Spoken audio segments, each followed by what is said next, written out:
Okay, this is insane. For the first time, an OpenAI model, or really any AI model, actually escaped containment, hacked its own system, and cheated in a benchmark that was testing how capable the model is. And most likely, this is probably GPT-6.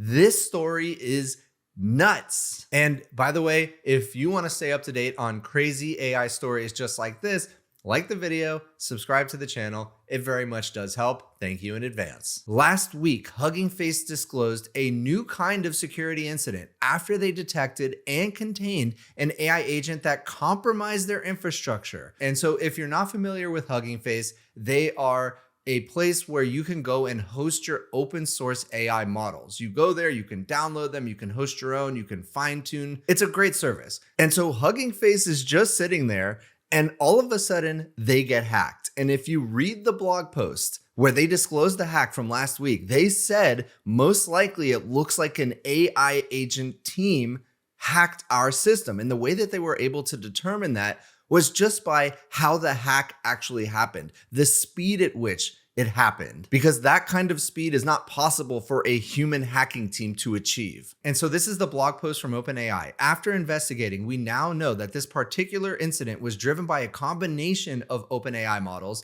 including, as I said, GPT 5.6 Sol, their brand new model, and an even more capable pre-release model. I guarantee that is GPT-6. But here's the thing, all with reduced cyber refusals for evaluation purposes. So picture this.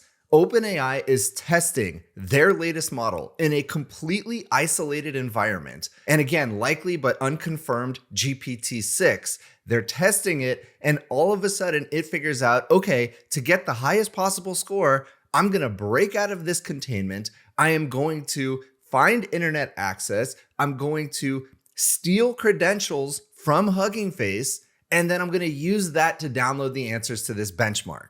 And OpenAI was testing the model's ability on cyber capabilities. So literally testing it for the thing that it used to break out of its own isolated environment. We consider this incident to be an unprecedented cyber incident involving state-of-the-art cyber capabilities and are responding accordingly. Okay, just listen to how crazy this gets.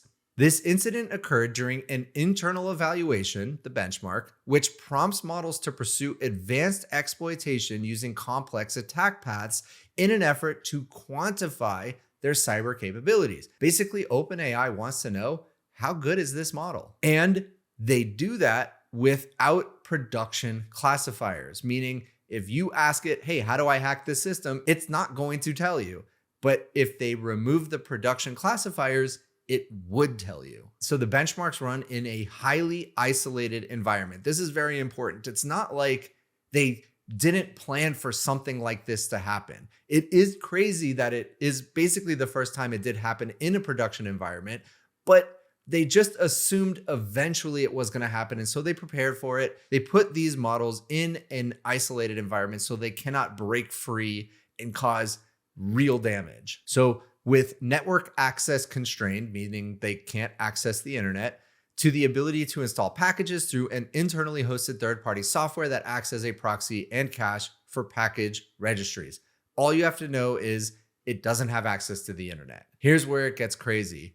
The models identified and chained vulnerabilities across OpenAI's research environment and Hugging Face's production infrastructure to obtain test solutions, the answers, directly from Hugging Face's production database. The models were hyper-focused on finding a solution for exploitation. Exploitation is the benchmark name that they were running, going to extreme lengths to achieve a rather narrow testing goal. The goal? Score as high as you can. What they found is the models spent a substantial amount of inference compute, tokens, or thinking, finding a way to obtain internet access.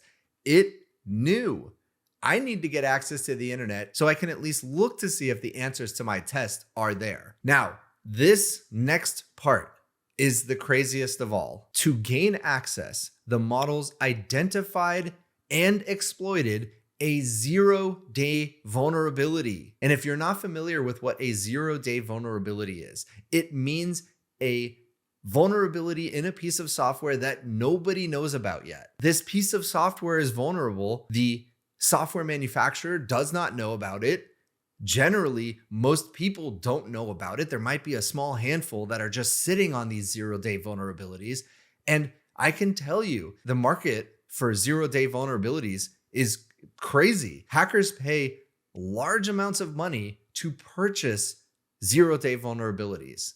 They will purchase them and just sit on them until they're ready to attack. And so this model figured out one of these 0-day vulnerabilities. And again, could potentially be worth hundreds of thousands of dollars. And they've disclosed the 0-day vulnerability to the vendor. And again, the vendor, the creator, did not know. Then with this access, with the hack, our models performed a series of privilege escalation and lateral movement actions in our research testing environment until the models reached a node with internet access. After gaining internet access, models inferred that Hugging Face potentially hosted models, datasets, and solutions for exploit Jim. Knowing this, the model searched for and successfully found ways to gain access to secret information that it could use to cheat the evaluation. In one example, the model chained together multiple attack vectors, including using stolen credentials and 0-day vulnerabilities. So it's not like it just accidentally stumbled upon a 0-day vulnerability and in that very moment decided to use it. No, this model planned. It stole credentials, chained it together with other hacks and 0-day vulnerabilities. And really, this was a premeditated hack by the model. That's the best way to describe it. But Hugging Face's security team and agents detected and stopped the activity on their infrastructure and had already begun containment and forensic reconstruction with their own open source models. Open source models. When our teams connected. Very interesting that they're actually using open source to try to figure out what happened. Very interesting. We've been talking a lot about open source lately. All right, so what are they going to do now? Well, as part of the investigation, we are implementing strict controls in infrastructure configuration at the cost of research velocity, meaning they need more security and will move more slowly while the vulnerabilities are patched. We are regularly briefing our safety and security committee on these controls and their impact. Now, usually when we hear about cyber capabilities of a model, we usually hear about another country maybe using it to attack other countries or hacking groups using advanced AI capabilities in their hacking. We haven't heard much about AI itself using AI to hack for its own benefit. We don't really hear about that often. Next, they're working with Hugging Face to forensically investigate the incident. They've disclosed the 0-day vulnerability. They are helping Hugging Face figure out what to do next and improving and adding stronger protections around future training and evaluations. So we talked about how good these models are getting at cyber capabilities, and this graph really shows it. Here on the y-axis, we have the average steps completed in this 32-step, the last one's cyber range, which is a cybersecurity benchmark. And on the x-axis, we have the number of tokens spent. So here's what we see. As the models progress, Mythos preview, here's the full Mythos model, here's GPT 5.6 Soul, and every model generation, every new version of the model just gets better and better. And with GPT 5.6 Soul, its best attempt completed all 32 steps. So is there any hope? Like, what do we do now? If the models are so good, how do we prevent them from actually causing real harm? Well, here's the counterpoint to it. So this is OpenAI again. We believe advanced cyber-capable models need to help security teams find weaknesses before attackers do, understand how vulnerabilities can be chained, and remediate them at machine speed. This is the key. It's good guys with bigger models and more compute than bad guys. It really isn't more complicated than that. That is the kind of high level gist of how we win, how we protect ourselves. And here is Clem, who is the co-founder and CEO of Hugging Face, with a sign-off message. We're grateful for the collaboration with OpenAI on this and other topics. This incident, possibly the first of its kind, proves a point we've long believed. AI safety won't be solved by any single company working in secret. He is really making a strong case for open source with a company that is most known for being closed source, which is interesting. It will be solved in the open collaboratively with broad access to AI for every defender everywhere.